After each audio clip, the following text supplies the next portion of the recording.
trying to imagine what it was like your first day where you were no longer working for your uncle and you're going to set off and start a mining company. I mean, this is a big equipment, earth movers, excavators. Then you got to have people to drive the trucks. And I mean, there's a lot of front end cost and staffing and getting everything launched. Yeah. Like how did you go from, I just want to start a mining company to actually being able to bid on a job? It's a great question. It's so funny because this week I had a conversation with one of our guys, one of the guys I've known for 10 years. He works for our company. He said, I want to go start my own little company. And I said, man, that's awesome. Couldn't be more pumped for you. But it got me thinking after our conversation, and I didn't even really expect to say this or feel this way. Had I known 4 years ago what I know now, I probably wouldn't have started the company. I don't know how else. That's just me being on. It is so taxing, stressful, anxiety, like probably even depression. And I'm not a guy that gets depressed. I'm pretty optimistic. Life is short. When did that kick in? Probably day 3, right? Like day 1, you're kind of still on, day 2, you're calling all the people that you know. Some people you probably shouldn't call for other reasons, but calling everybody that you know. And I had all the connections in the industry. I say all. I had a ton of connections in the industry. I had a ton of equipment dealers that just wanted to do business, right? They're a young kid, hungry kid, somewhat successful, helped build a business already.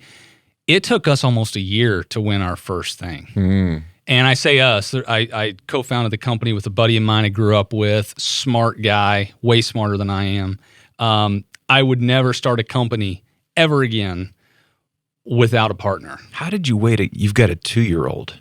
Yeah. It took you a year. Yeah. How'd you buy groceries? So fortunately, I did have a little bit of money saved up, but also Gant, the buddy that started it with me, he was running another small company. And so he said, you know what? I'll go in with you. We'll start this company. He had really pushed on me to start it for a year. Because he's even crazier than I am, big thinker. But he's like, hey, I'll help you out. I'll get you started. I'll cover whatever salary you need to make, modest salary back then. And, we'll get started. And because we're at that point, you're in it together, right? Like when we weren't winning any work, and I thought I'd have a job within a month. I thought we'd have a contract in place. I'd be moving dirt in a month. Do you think that was because, were you a little delusional because it's your uncle's place, like jobs were coming in and it just was kind of a given that would happen?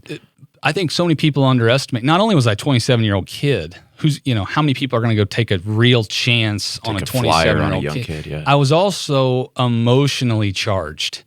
And I've learned now and I'm not by any means amazing at it, but I've learned to just take emotion out of the decision-making in business, because emotion so many times has come back to wreak havoc on the decisions I've made, whether good or bad, right?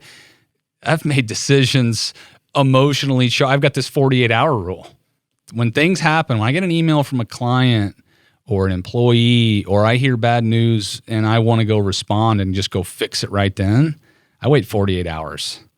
And it's amazing how different my response is. Sometimes I end up saying, you know what, that's not even worthy of a response 48 hours later. But yeah, as a 27-year-old kid. Yeah, at 27, what's an example of being emotionally charged where it was a problem?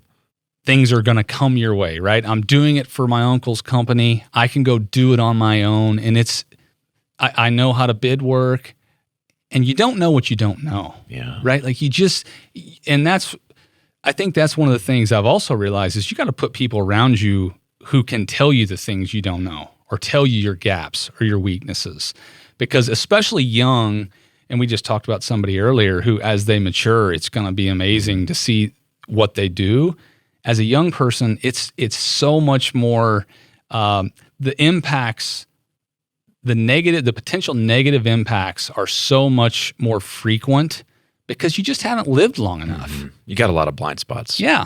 You haven't been burned by as many people. Mm-hmm. You haven't had as many contracts fall through your fingertips. You haven't landed as many contracts that end up blowing up in your face.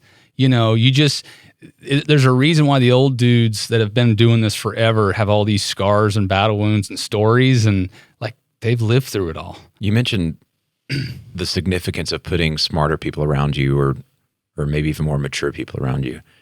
How'd you figure out that mattered? Man, it took me way too long. It probably took me 2 years. I love being around smart people that challenge. I had a big ego, and still a lot of people would say still do. Early on in the business, I had a big ego and thought this thing's going to run around me, right? The business is my last name. I'm going to make the decisions. When we started adding 1 or 2 smart people, they started shining light on the mistakes I was making, the bad math I was doing when I estimated something, the emotional responses that I was making. I could give you a million different examples, and then you start to step back and realize, well, I'm not as good as I thought I was. I do not know as much as I thought, and without those people, and it's funny, it snowballs. You get a couple of those people, they attract a couple more people, and it can snowball the opposite way. You get a few bad people or a few people with egos or whatever, it's easy to start attracting more of those people. So I've learned some real hard, expensive lessons over the last 4 years. And my thesis has now changed. It used to be good human beings first. That's what I wanted. That's all I cared about. Let's get good human beings on the team. Then it started to change to let's get good human beings with some experience, right? Because we were a young staff, young team. Let's get some guys with experience. Now it's let's get good human beings who are ridiculously smart, super talented, and super passionate. The experience thing's still nice to have, but I know some young guys who are talented, smart, and a good human being, and they just go farther, But the passion, when the passion thing's gone, or you don't have that in somebody, man, it's frustrating to watch. I can relate to being young and arrogant, and just feeling like I've got this. Yep. And then you fall down and your knees get bloody, or then somebody comes in and challenges you on your numbers and you're like, oh, I really don't know what I'm talking about. Yeah. I've had these moments where those were really good for me in terms of like helping me become humble. But then there was also times I started to wonder, like, do I have what it takes? Did you ever get to a point where you're going, man, maybe this was a mistake, or maybe I don't really know what I'm doing enough to keep going forward? Yeah, I mean, shoot, even as early as yesterday, I probably thought that in some capacity. I was going to resign and give up my position as CEO earlier this year. I Really? No lie. I had walked in, Thomas, our COO, Gant, our CFO, co-founder. I told those guys, I'm like, listen, we can go find someone that can run this company better than me, and we can afford to pay them. Why am I the one trying to push this rope uphill? And it's a long story. It's been a frustrating season. We've made a ton of change. We just opened a new office in Salt Lake. We've started to win contracts way bigger than what we've previously done. There's been a lot of people just working their faces off. And of course, you add COVID on top of all of that. You get to a point where it only takes 1 or 2 things with a whole closet full of skeletons. It only takes 1 or 2 things for it all just to crash. And I took my 48 hours. They talked me off the ledge. But yeah, I mean, I've had it more than one time. What gives you the courage to come on a nationally recognized podcast and say something that's that raw, that just a few months ago you were literally thinking about resigning as CEO? Well, it's one of the lessons I've had to learn with humility, and it's a hard lesson to learn. But I feel very confident. I'm not fit to run our company forever, and you could argue I'm not fit to run it now. You could find someone better to run it right now. I believe it. You could find a Fortune 1000 CEO that wants to go jump into a hot young mining startup and could run it better. That's just the truth. I don't know how. It's not me even being humble. I'd like to say that's me sitting here. It's just it's the truth. But you don't seem down and out. Like, you seem humble, but you've got this confidence of like, but I'm leading. Like I'm going forward. The reason I haven't made the decision to do that and went and found somebody, I don't think there's someone better to run it 5 years from now with me learning the lessons that I'm learning now at the pace I'm learning them. That's good. I mean, I'll tell you, we've had a couple projects early on where we made ridiculous money. I mean, I'm talking enough money that I could just hung it up and retired. Gant and I both could have retired. And instead of doing that, we said, we're building this thing for the next 30 years, 50 years. It's going to last beyond us if we're lucky, if we do it right. So we took those profits and we've rolled them into marketing. We've rolled them into estimating more jobs and doing some jobs at a loss to go get the lessons. Like, I mean, lawsuits, and you learn so many lessons. I think in the next 5 years, the pace at which I'm learning lessons, I don't think there's going to be somebody better.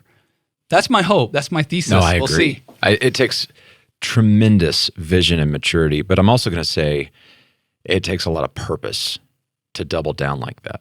Very few people would have the option to retire, but then go all the way back in if they didn't have a huge purpose or a why.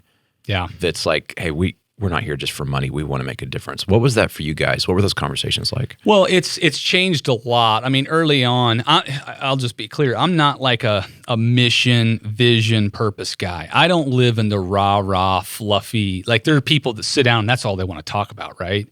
That really wasn't me. Now, I had a lot of it deep down. I'm just not a real emotional guy. I didn't really, verbalize any of it. I got some good people around me that helped us do that.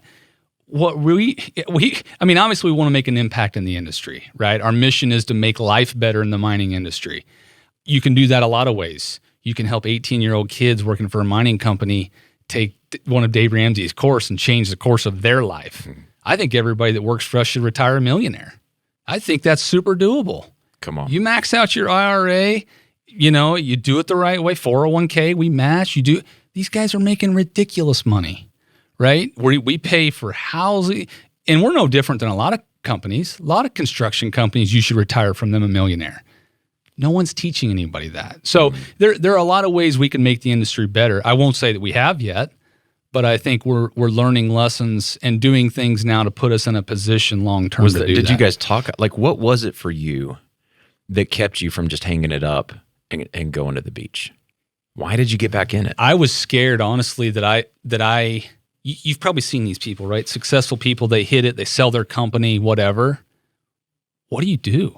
Like, how empty would that? Because I'm one of those guys. Yeah, I would take some money. I would go buy a few things, maybe a car, maybe another maybe buy stuff. How long does that fill you up though? Right? Like Dave, you got there are people that can buy anything they want. They show up and work every day though, right? And they're changing lives. I know it sounds cliche and cheesy to say. I think 2 years after retiring at 29 or 30 years old, I would be going crazy. God just didn't design me to do that. Had you met people? Was that kind of an innate thing? Were there people around you that you had either the bad version of that or the good version you were looking at? Because that's a lot of wisdom at 29. That's pretty unique. I don't know. I wish I could tell you. I mean, I've watched enough people become successful and never stop working to wonder why. Like, you ever know those people that just work their life away and they've got enough money they don't have to, but they're making an impact on other people's lives? Yeah, they're still going. That's always been super fascinating to me. It's also, I know myself. And I think as an entrepreneur, whatever that means this day and age, the first thing an entrepreneur needs to master is knowing who they really are. Not only what your strengths and weaknesses are, but who are you? Like, what is your purpose? Is it just to go make some money, sell the company, buy the car, buy the house? Because I don't think long term that fulfills you, sustains you. I don't think that's really a purpose. So I think really knowing yourself, and I know myself well enough to know that hanging it up that early, I'd go crazy. I'd drive my wife crazy. I'd be a worse father. Even being home more, I'd probably be a worse father because I'm not filling my cup. I'm the same. I mean, the idea of retirement just sounds like a purposeless existence. Yeah. I mean, I think when you really truly grasp how short life is, that's it. Life is but a vapor. Like when you really grasp how short you're alive, 32 now, my life's well beyond a third of the way over. Maybe. That should scare you. 96, 99. Yeah, I mean, if I can make it that long, great. That really rattled me. But it wakes you up for what sure. What the heck am I going to do with my life? The little bit that I have, because I was created to do something. And Ed Milet, I don't know if you guys know him, follow him, whatever. He's got this illustration that he talks about someday when he dies, goes to heaven, meets God. God is gonna have a version of Ed Milet standing there looking back at him, and it was the best version of himself that he could be. When I hear that, I'm like, man, I got a lot of work to do because I am chasing that best version of who I want to be. That's what is really awesome. If there comes a time when what I'm doing with Turner Mining Group or any company that I'm involved with is not getting me closer to that, that's time to walk away, do something different, whatever. You talked about the importance of knowing who you are and getting to that personal purpose that gives you the fortitude to keep going or to be involved with a mission or to double down or whatever the case may be. Did you have a sense of who you were, or were there some exercises or things you went through to figure that out? How did you get that clarity? I had a pretty good sense at the time, but I've always, since I started the company, I've invested not only dollars, but time in developing myself as a leader. So I took a 52-week, very intensive leadership course called Stagen to help me become a little bit better version of a CEO. I'm involved in a group now with other CEOs. One guy's he's $1 billion, got 10,000 employees. I'm learning from this guy, so I'm all the time trying to sharpen and really figure out who am I and who do I want to be and what does the best version of myself look like. But I think having people around me that are willing to be honest and really me allowing them to be honest has helped that probably more than anything. I think you tapped into something. I don't know if it was on purpose or on accident, but it's extremely important for small business owners, CEOs, founders to not be isolated. Mm-hmm. It's why we have a coaching program, because what we figured out, we started early on. I sold tickets to our EntreLeadership event. I was like the founding member of EntreLeadership, and all we had was this live event, and it was once a year. And so I would sell tickets and we'd fill it up and people would get all this information and they would go back out to change the world. Mm-hmm. And I would stay, plugged in with them because we had a relationship with them now. In 3 months, they'd call and they go, things aren't so good. 6 months, some of them would call, they'd be dying on the vine. Some of them would go out of business.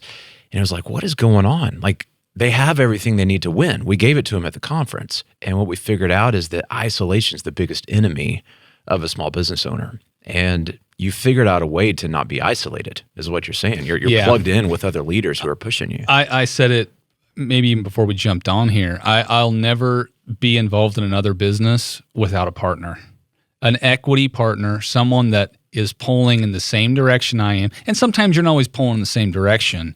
Someone's got skin in the game who is a good human being that's going to make you better. I mean, I fundamentally believe in it. And I was really at a crossroads when I started my company. I could have done this on my own.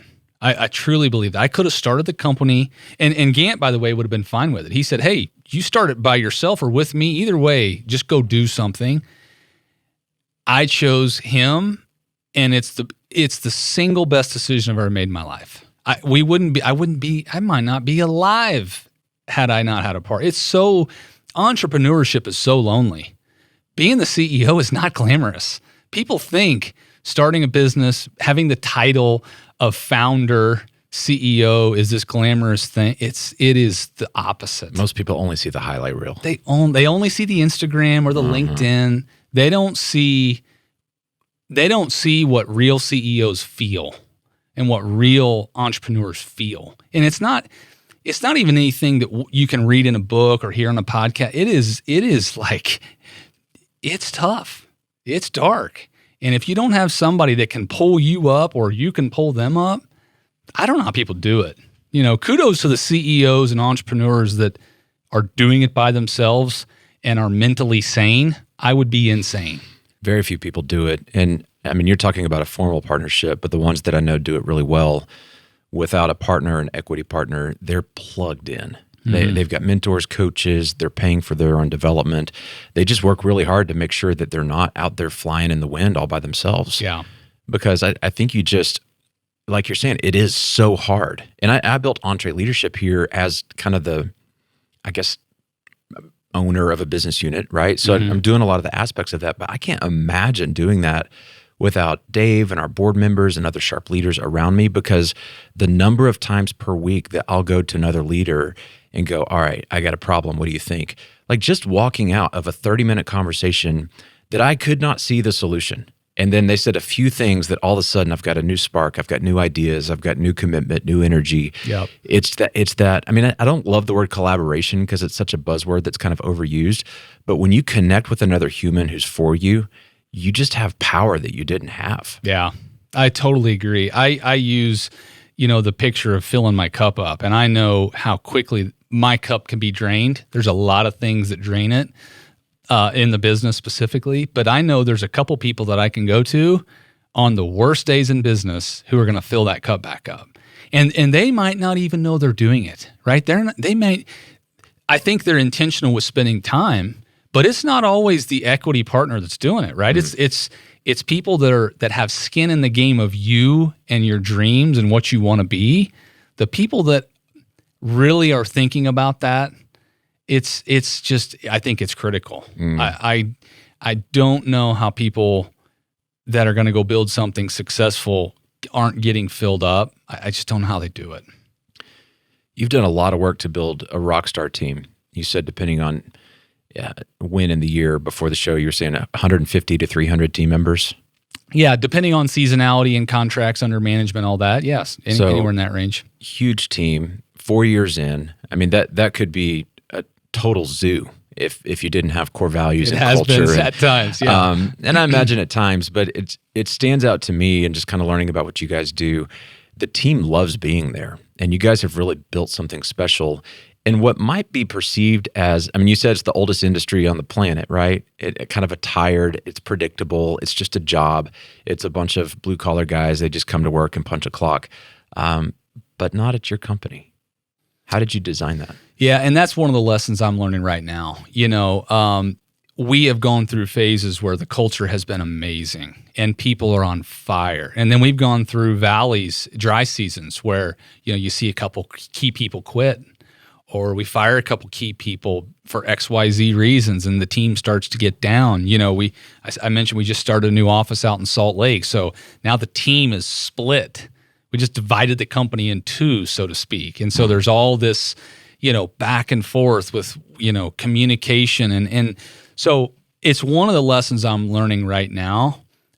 It's so easy to forget who we are and what is our purpose. And really, I mean, a heart for people is a core value of ours. And if we forget for a week or 2 weeks or a month that heart for people thing, it's crazy how quickly the culture can change. And that's the lesson I think that I'm learning now. And so a lot of that comes with communication. I know a lot of companies have felt it with COVID, working via Zoom and Microsoft Teams, right? You don't feel connected to a person. And so that, interpersonal relationships start to fizzle out. And then when some conflict comes in, the business environment, people are quicker to go at each other, right? I really think it's my job as the guy, the CEO, the founder with the big vision to keep our team all pulling the same direction. It's super easy for people to get isolated and think about their priorities for their role and not the priorities or the big picture of the company. Somebody's got to bring everyone back down to earth and say, hey guys, this is where we're going together. This is what we're doing. But culture is not, there's no magic recipe. Early on, I wanted to make all the people the heroes of our story. We did that for a year or two. It was amazing, some amazing content. then you see some people leave and it's like, wait a second, that hero of the story is now gone and there's somewhere. Yeah, so there's some weirdness about that, but there's no secret recipe with culture.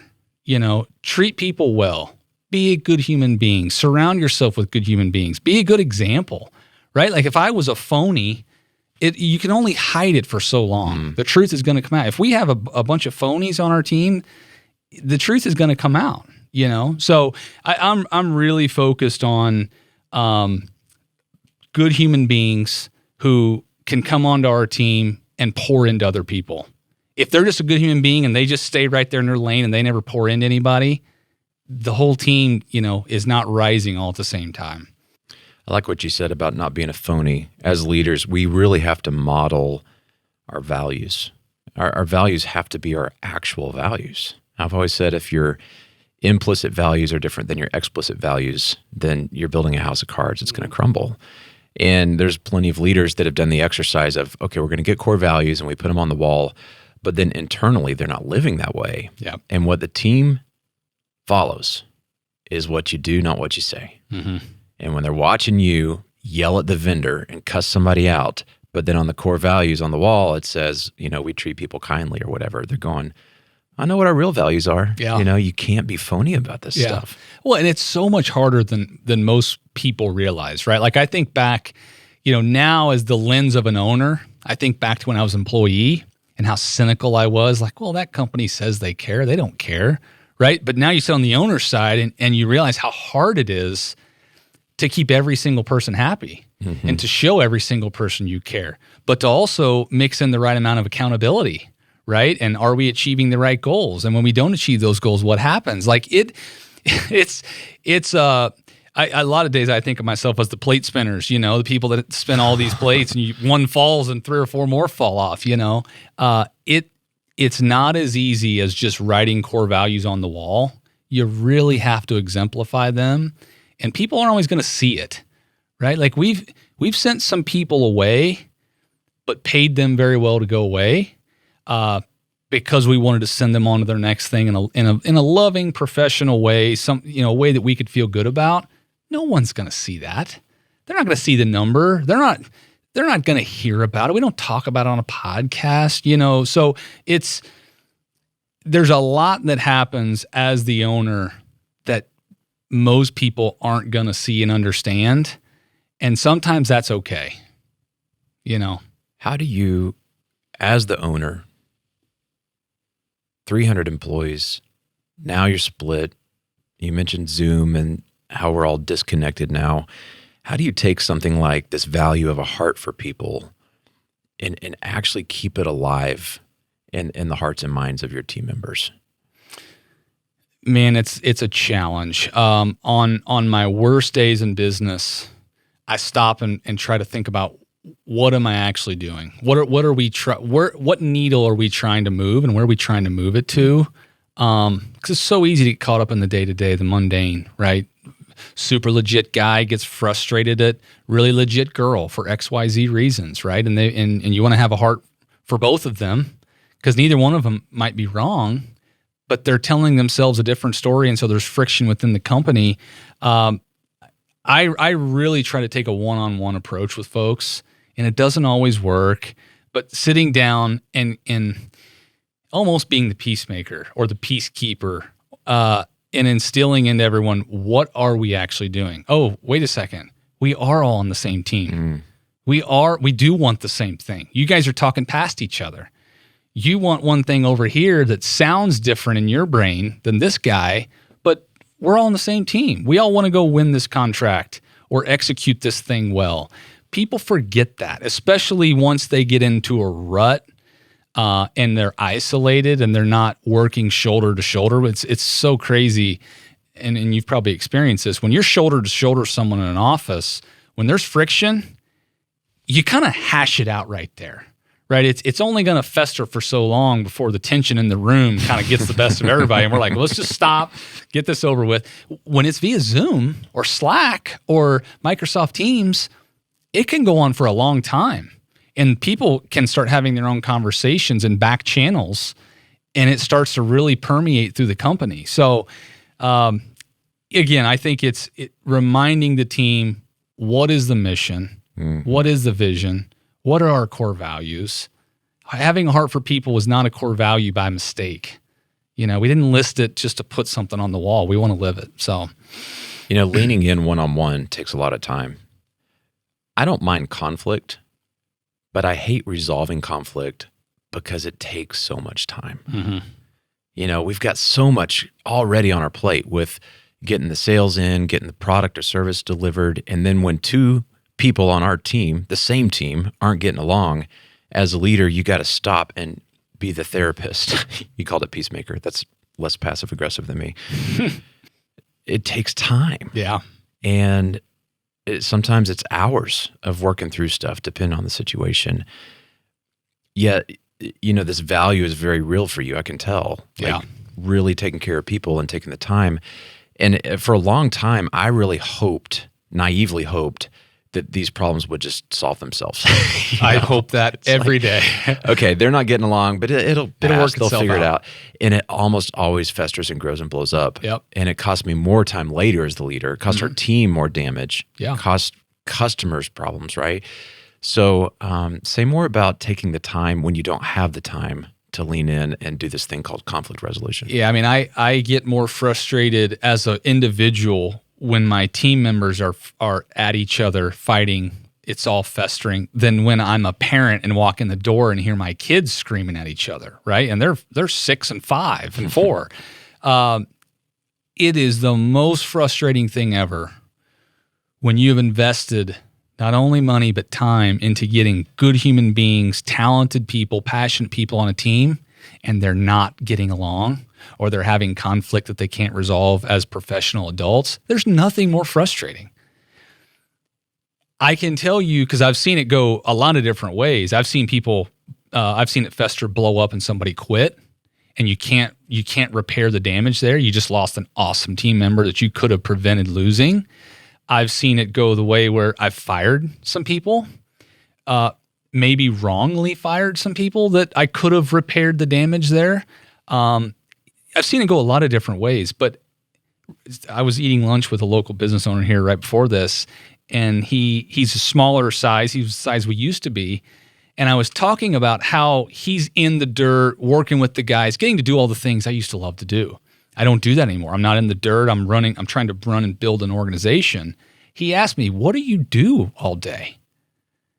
And I'm like, that's a great question. What do I do all day? And we're sitting here talking about this. Peacekeeper, right? Like, yeah, I do some tactical stuff, but really investing into people. If I could take out, and this is going to sound egotistical, I don't mean it to be this way. If I could take out some of the passion and vision I have for where I think we can go in 10 years, and I could give just a little bit of that to the people that are frustrated or struggling, it fixes a lot of problems. The reason the people get frustrated and can't look past their differences with somebody inside the organization is because they don't have the vision where we want to go. They don't have the patience. They're not feeling the same way about our core values that I do. So that's really my job these days. It's really true that vision is a premium thing for that to occur. Vision gets thrown around a lot, almost like it's just a vision statement. But what you're talking about, I want to highlight this because it's so key. It's this idea that if they could see what I see, if they could feel what I feel, they would not be arguing with each other right now. They would not be looking at their watch to see how quick they could get out of here right now. They would not be talking to that customer that way. They would be passionately running forward towards this vision. It's just like a parent and kids. You got to see what I see, Yeah. And figuring out how to unpack that to them in a way where they actually feel the way you feel about it is the job. Yeah.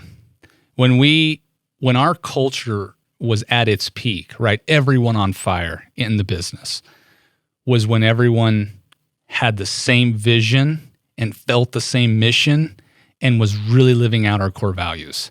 When our culture was in our valleys, the dry periods, that's when people have lost the vision and don't feel the same way about our core values and don't buy into the mission.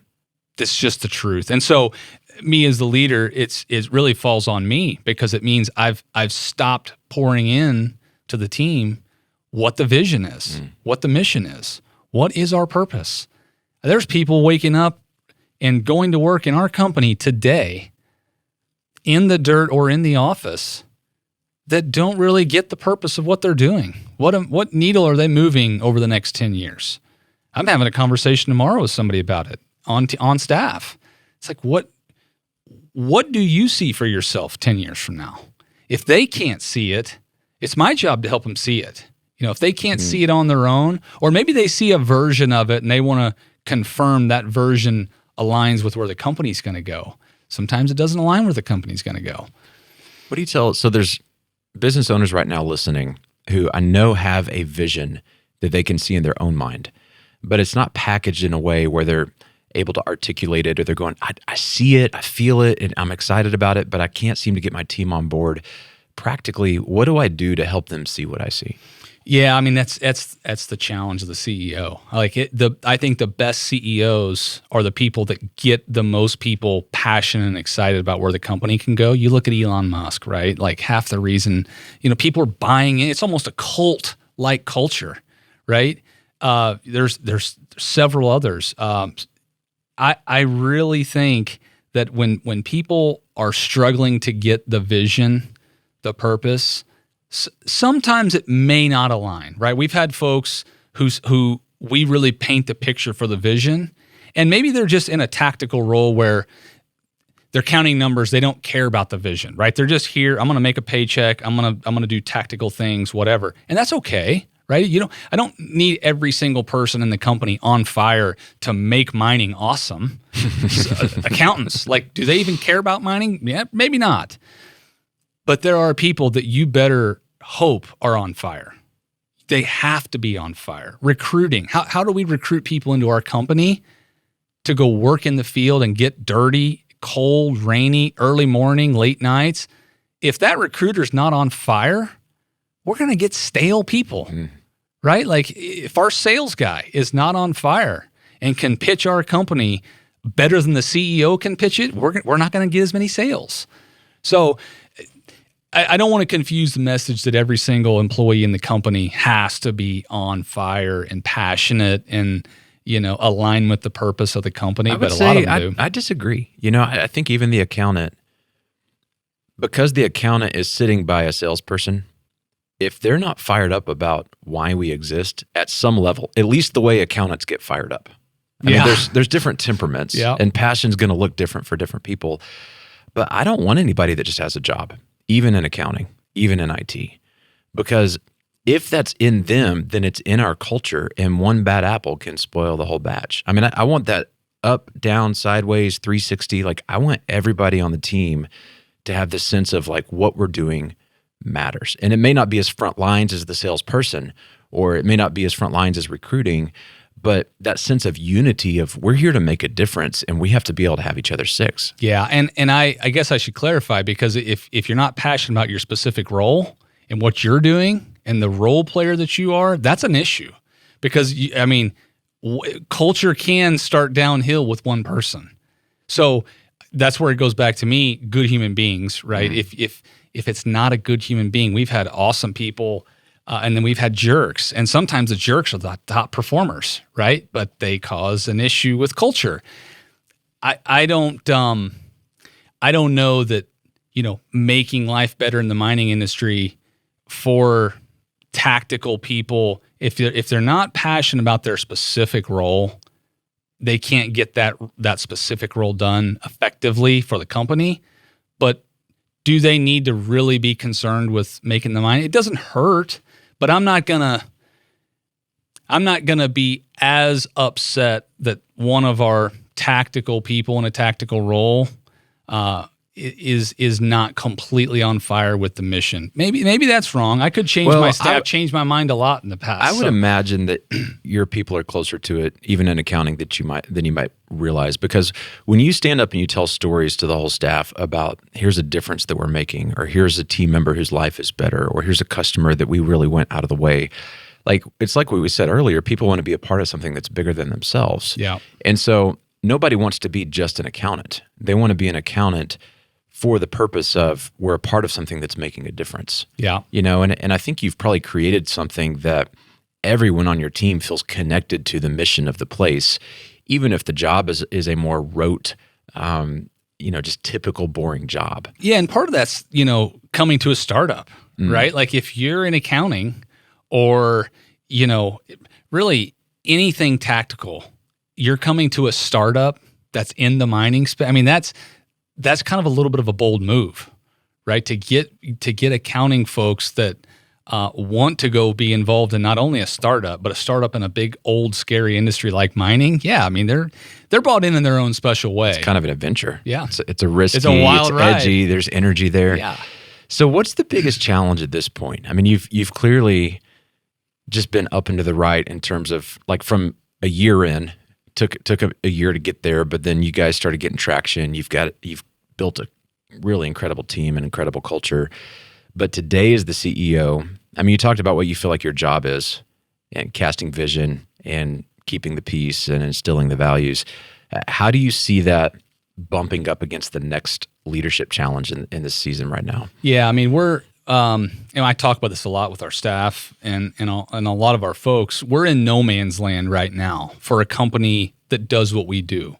We're too big to compete with the small mom and pop companies, and we're not big enough and old enough and have the heritage or the legacy to compete with the multi-billion-dollar 100-year-old companies. There's only a few of them in the U.S. Just based on reputation it's just reputation, their balance sheet. I mean, they got fleets, $1 billion fleet of equipment, and so we're in no man's land. We've made the jump from the little leagues, and we're kind of fast pitch now and learning how to hit the fast pitches and swinging for some home runs, and we're connecting. We're hitting the ball. But this business is going to require something totally different from me as the leader. It's going to require something totally different from our staff.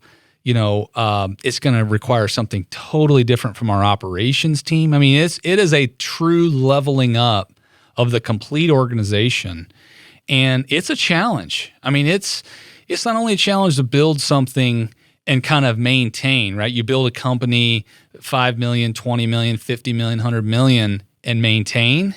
To keep leveling up, it just gets harder. The steps and the jumps just get bigger. To go from 100 million to 250 million is a big jump. It is hard. It's a lot harder to go, of course, it's easy to say this where I sit now. When we were $5 million revenue, run rate revenue company, to 20, that seemed like a massive jump. Mm-hmm. But looking back, that was cake compared to the stuff that we're going to have to go deal with now. There's kind of these break points, and there's this thing in the industry about the ones and threes. Maybe you've heard of this, but it's like every 1 and 3 is a major break point where you really have to reinvent yourself. So going from 100,000 to 300,000 to 1 million to 3 million, 10 million, 30 million. 30 million, 100 million, 100 to 300. I mean, there's massive, it's not just incremental. We grew our revenue, from 1 million to 3 million. You had to become a different company to get to 3 million. You have a new rite of passage each time you level up. Yep. You talked about you having to become a different leader. What are you doing to prepare? And I believe that none of us are the leader today that our teams are going to need for where we're going to be tomorrow if we're growing and we're healthy. Right. So what are you doing to get ready? Well, I mentioned earlier, I'm surrounding myself with people that have been there, done that. Other CEOs, people that are managing way bigger companies. It's wild when you go tour a company. I just toured a facility a couple months ago. This guy's got 10,000 employees. Like my problems, I asked him, I'm like, how many, because we've dealt with lawsuits, all that, where we've kind of got a target on our back in the end. Mining's just kind of a little bit of a target space anyway. This guy's got anywhere from 10 to 20 active lawsuits at any given time. My problems are nothing. So getting real context into what the next level looks like, that's a few levels up. But surrounding myself with people that have been to the next level, right? Putting people on the team that have been there. We just brought 2 guys over onto our team that came from a multi-billion-dollar company. We were lucky to snag them. We're getting ready to snag one more. So really doing some of that. But interpersonal work, man, I've never been more dedicated to personally getting better, you know, even away from the business, spiritually, mentally. You know, I need to be like, somebody uses the term business athlete. I've never been a business athlete. I've been a guy just trying to get a company off the ground. To get to a $250 million CEO position, I got to be a business athlete. Mentally tough, physically tough, emotionally tough. I'm not there yet. You know, there's books you can read. There's leadership things you can attend. There's people you can surround yourself with. I'm trying to do it all. Sometimes maybe it's a little bit too much, but yeah, No, I think it's just staying plugged in. You know, because if you get to a point where, like, success can breed apathy, which can breed letting your foot off the gas a little bit, and then it's, you know, it's a slippery slope, and all of a sudden you've lost the thing you created. And so I think there's really an art to staying hungry even when you're not hungry. Yeah. You're trying to get ahead of, hey, I'm not here. And it goes back to that purpose. When you have a strong sense of purpose, and it's not just about financial success, you go, okay, I'm getting ready for something that's about this purpose manifesting. Yeah. And it's not just, well, I can hit cruise because everything's nice and, you know, smooth now. I'm more worried, honestly, at this stage about the company outrunning my abilities, or the company outrunning me and me not keeping up the pace as the leader. I'm more worried about that than the company going the other way, going out of business. I think it happens to so many, especially small companies, to where the company grows just enough to where the guy can't manage it, or he can't be an effective leader. Yeah. He can't pour into his people. So that's what's on my radar. I think you have what it takes. I would just encourage you. I think it's great that you brought in leaders from billion-dollar companies who have had that experience. You need that. And at Ramsey, we had a season where it was a bunch of us just scrappy cowboys just making it happen. We had no idea what we're doing, but we had passion, baby. And so somehow it was working. And then we realized we're getting big enough. We need to hire some smart people that can help us like organize things and our clunky databases and all that kind of stuff from a software and IT standpoint, from the sophistication in our marketing. And we quickly realized that when we got a few of these geniuses on board, really smart people, what we didn't get with them was that scrappy, humble beginnings culture that we had. And we didn't even realize that it was being threatened. Not that they were threatening it. They just didn't have that. And so as leaders who now had power and influence in the organization, we quickly went, oh, whoa. We've got to dunk you into our culture. We've got to decorporate your system a little bit. That's probably so that not an easy task. Our soul, but not losing the talent and the skill that they have. Yeah. And I think that's a big part of your job going forward, is making sure that, yes, you're recruiting studs who have seen a lot bigger things than what your company has seen, so that you bring that season and that experience in. But then you're infusing them with let me tell you the stories of how we got this thing started, and that scrappiness doesn't get lost because you get too sophisticated. Oh, I'm going to leave here and text about 20 people on our team, tell them they have to listen to that part right there, because it's so spot on with where we're at. I mean, and it's a fear that I've kind of always had, right? Do you get too big? How do these big companies get so fat? Right. And then you start walking down the path and you look back in the mirror like, yeah, actually we're putting on a few pounds. We're getting a little fatter. You roll out we're working on an ERP and all these things that you do as you get bigger. It's a really good challenge, because I can see how folks lose their way and what got them, where they are. I was walking through the lobby and I saw the, what is it, a Volkswagen or something sticking out of the wall with the trunk open? Oh, it's the old Mark 7. That was the car that Dave originally sold the books out of the trunk of that car. Super cool. I took a picture of it. And we built this building, and he found that car, not the actual car, but the same model, cut it in half and opened it up in our cafe, and we've got books that we sell out of the back of that car. But it's a great illustration. It's a callback to the story of the Genesis. Yeah, I mean, because I can remember we started the company. I was borrowing some space from my dad in his big warehouse, little bitty corner office. Then we went into a basement office of, Gant's dad's place. And then we got our own new office. Now we've got a second office. And I can just see, while we were at the stage where you guys were, where, you need to bring in a ton of legit smart people, we can't forget how the heck we got to where we are. And there have been times, especially through COVID, you talk about the ones and threes. That was our third year of business last year with COVID. There have been times where we've been so eager to make that big jump to the next level that we've kind of a little bit forgotten, how did we get here? Yeah. I'm guilty of that. Well, it's telling the story, and then it's also, Dave has modeled this really well, but he just keeps pushing and he keeps playing offense. And you get to a certain level of success where you're tempted to start playing defense. And smart people are good at mitigating risk. And we needed to get a little bit less reckless. Mm-hmm. We needed to grow up a little bit. Yep. And so we wanted them here. I'm not trying to bag on these people, but what they needed to hear was, we're going to keep taking risks. We're going to keep playing offense because there was a time we had nothing to lose. And you know what? We're going to act like we still don't. Yeah. We're not going to start protecting this empire and hoarding our money and taking all the risk out of the equation, because when you start playing safe, that's the day that you're dead, because your competitors start to creep in and they go, hey, we got nothing to lose. Oh, I know. So we'll say yes to that crazy idea that you guys should have, and then all of a sudden you're out of business. There's a term that's used around the office called, and you said it earlier, cowboying. People around the office call me the cowboy because early on, I would quote projects, and these are multi-million-dollar contracts, and it would be scratches on an envelope math. Right. I just yesterday, one of our main guys was out and I needed labor rates for a project in California. And they were like, well, you're going to have to wait. And I said, no, don't worry about it. I'm going to cowboy it. I'll write some rates down and send them to the estimating team because I know what I'm close enough. Right. I'll add a little fluff to it. And everyone just kind of looked around and said the cowboy, because it's so true. But I've also seen us get to a place where we have made mistakes due to my cowboying. $1 million mistakes, several of them, real $1 million stories that now people are a little bit gun shy and they say, no, we've got a process for that. And I have seen that also come at a detriment. We have lost projects by 5% that we should have won, that we'd have made great money on, because some of the rules we had put in place to safeguard some of the creativity that we used to have.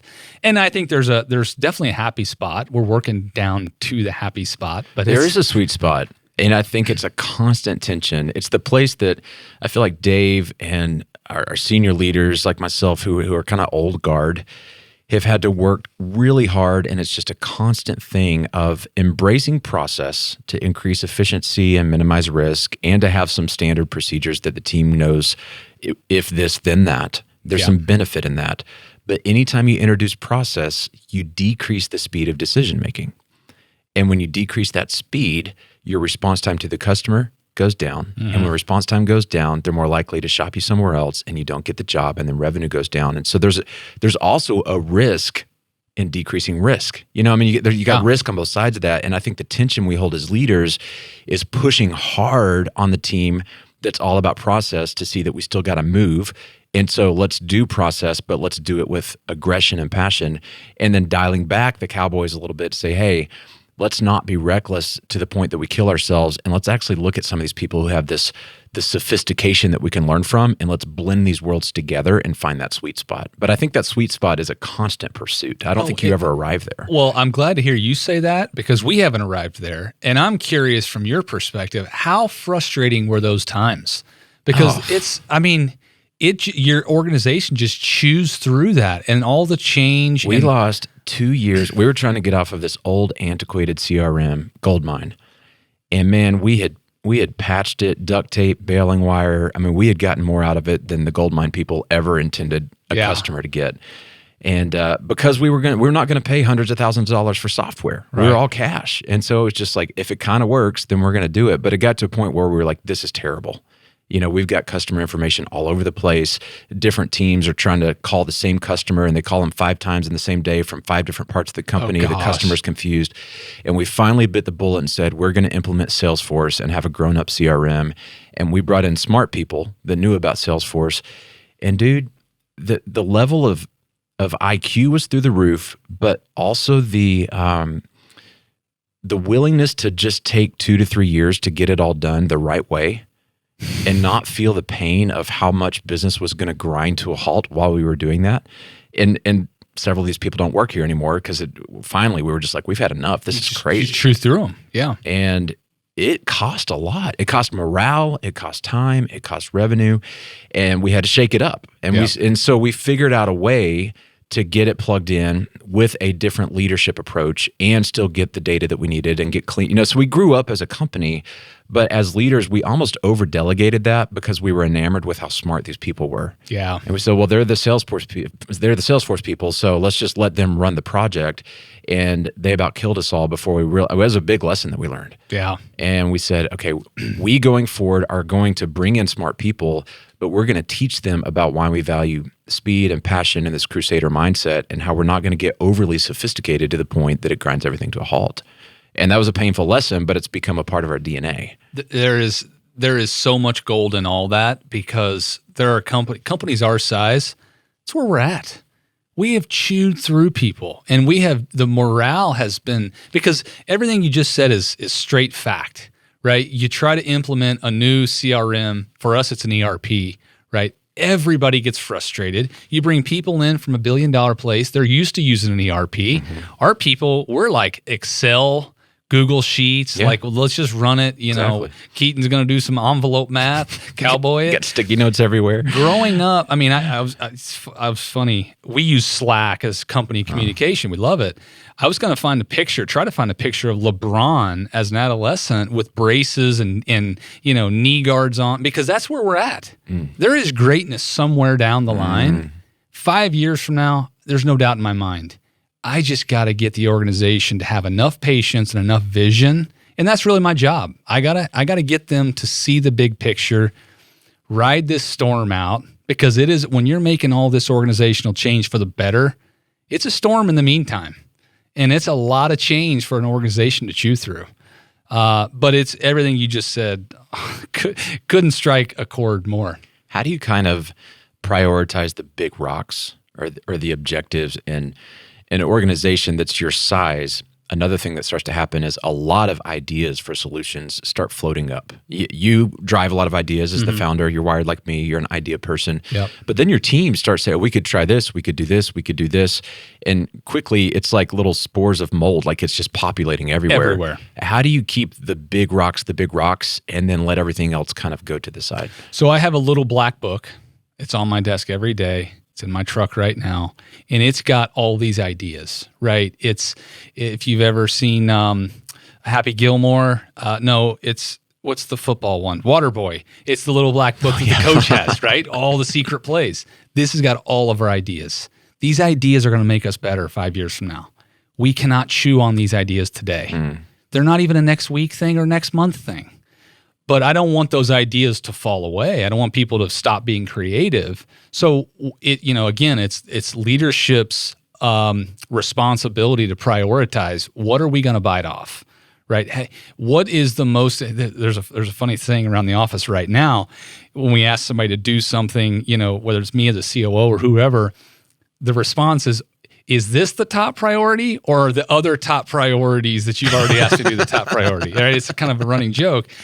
That's what it is. I mean, it's literally that. And so, again, we have staff calls every 2 weeks. Everyone on staff, from an office perspective, whether it's Salt Lake or Bloomington, they're all on this call.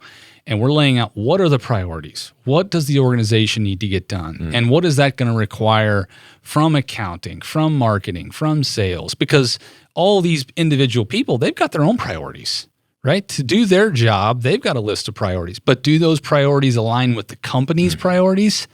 Maybe not. At least maybe not right now. So it's an ever-evolving battle of, especially as we're growing. It would be so simple to run a business where growth wasn't at the forefront. Like, you didn't care if you grew. It'd be simple. No. I play golf 3 days a week.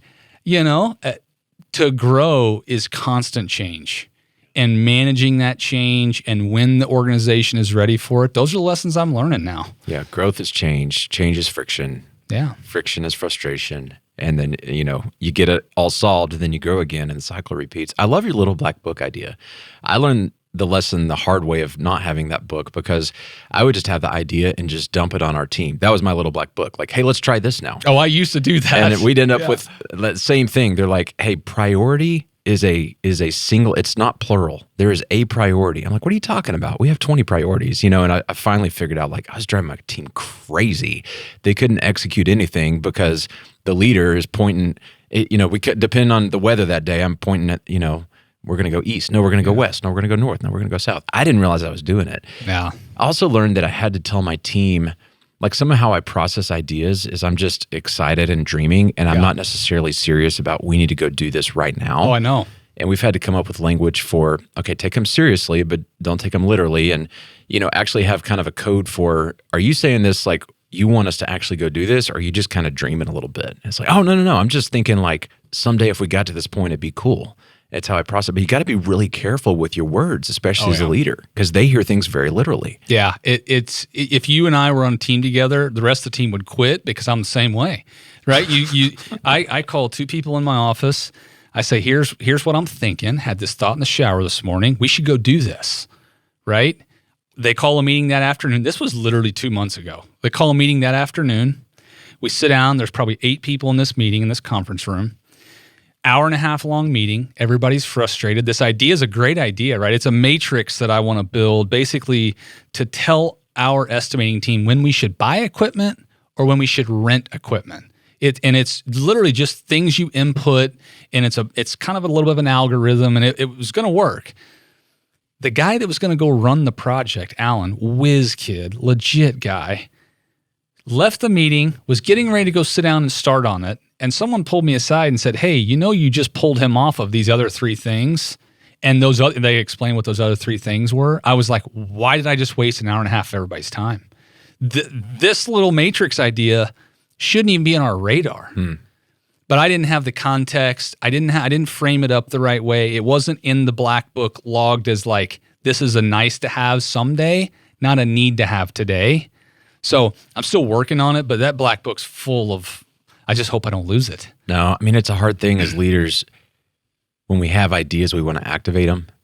And I've had to really remember, unless our team is just dog bone lazy with all this extra time in their day because they're not working, they're already working on something that we have committed to doing that's helping us operate our thing. Yeah. And so I've got to develop the discipline to ask, if we do this new idea, because I really think there's gold in it, what will we have to stop doing in order to do this? Or what are we going to have to do at a less quality standard or whatever?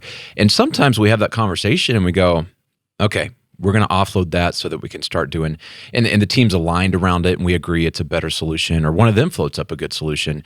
But it's super important to have that trade-off conversation, because if you just keep dumping stuff on your team, they start going, oh, here he comes again. Yep. And what they do is they halfway commit to the things you bring them because they're worried that next week you're going to bring up something else. Yeah. And that starts to show up in morale issues, and they start to lose respect for their leader. Yeah. Well, trade-off is the right word, because for us, we do not have unlimited resources. Our people do not have unlimited time, right?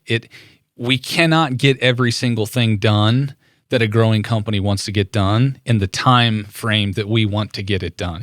Now, let's say we go raise $100 million and we're Uber of the mining world, right? And we hire all these analysts and all these people to do. Okay, that's one approach. That's not the approach we're taking. We have limited resources.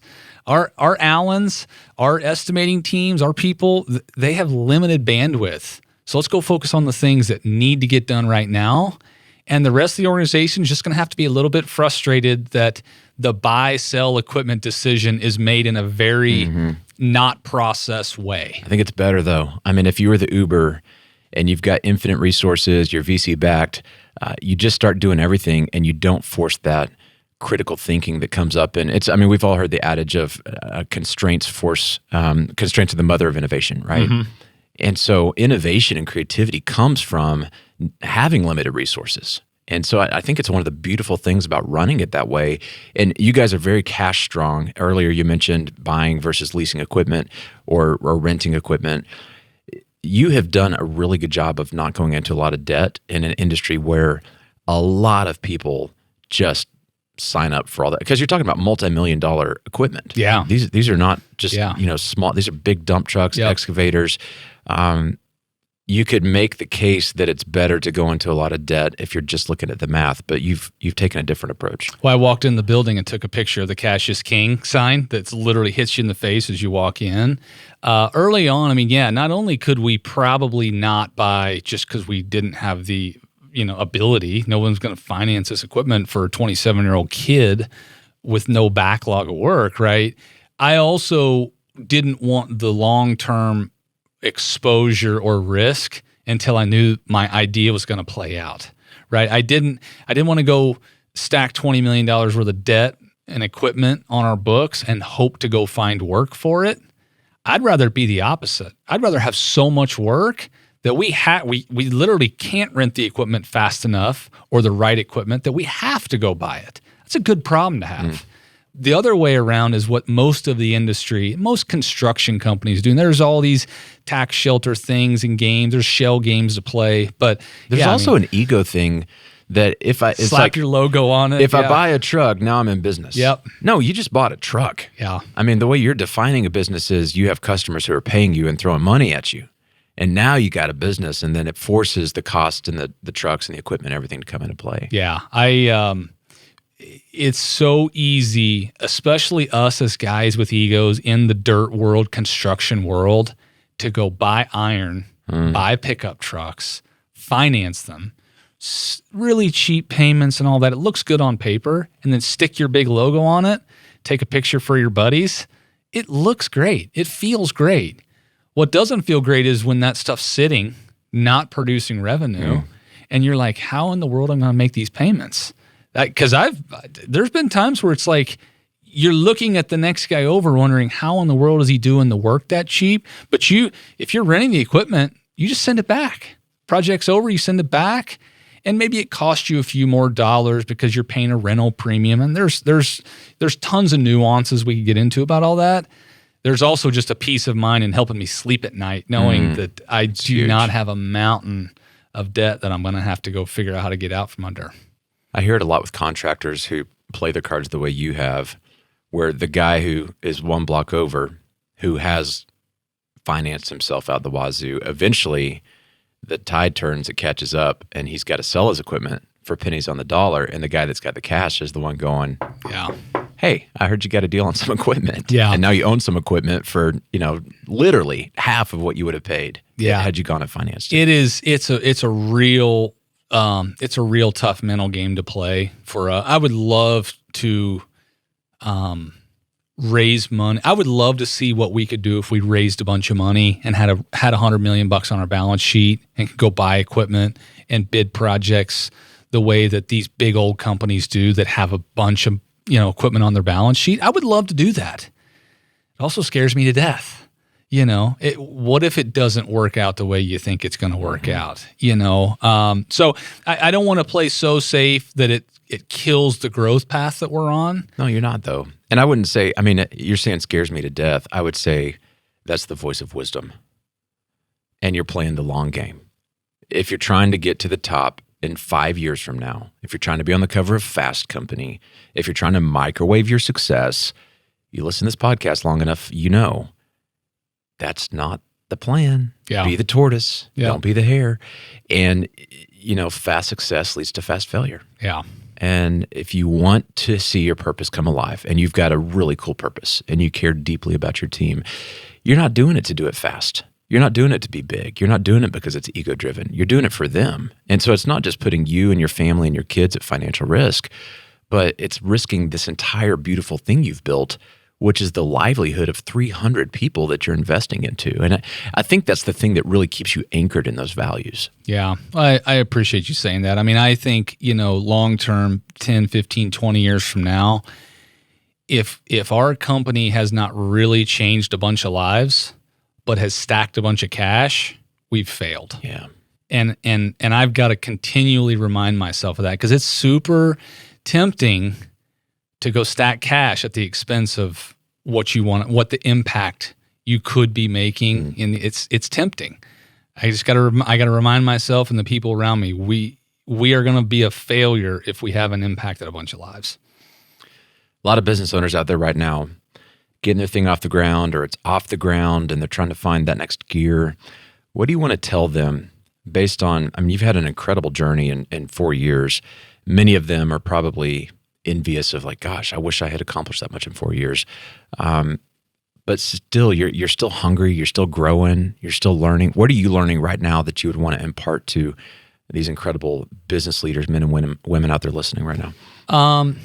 Really, it's probably a little bit different answer than what you've gotten in the past. There's been times over the last 4 years where I wasn't in the place I needed to be spiritually. And there were some dark times, especially when the business was early, young. You don't have that eternal perspective. If you're young, you don't even have to be young. If you're trying to get a company off the ground, or maybe you've had a company off the ground for a long time, but you're in a valley, like, I can't stress enough the eternal perspective and having a real relationship with the Lord. And I don't want to say that to be a cheesy pitch, because I know it's easy for people to jump on here and do the gospel thing. That's not what I'm doing. I don't think long term I could do it without that. I think obviously finding people that can pour into you, but they're only going to be able to pour in so much. And if the Holy Spirit's not pouring in the rest of it, it's going to be a hollow, long, lonely ride from my perspective. Great answer. I love it. And great reminder. Keaton Turner Mining Group. Hey, I recommend you follow him on Instagram if you're like me and you like to see pictures of big equipment doing awesome things and blowing things up. It's really cool. It's a very visual experience. And so a lot of fun there. They can find out more on your Instagram. How do they find out on your Instagram and website before we jump off? Yeah, absolutely. Keaton S. Turner is my personal Turner Mining Group on Instagram, LinkedIn, Facebook, Clubhouse, TikTok. We have a lot of fun with social. We have fun with social media. Love it. Well, Keaton, love what you're doing. Love your story. Thanks for plugging in here today. And I'm inspired, and I'm excited to see where you guys are going over the next 5 to 10 years. You're always welcome back in the EntreLeadership studio. Appreciate it, man. Thanks so much.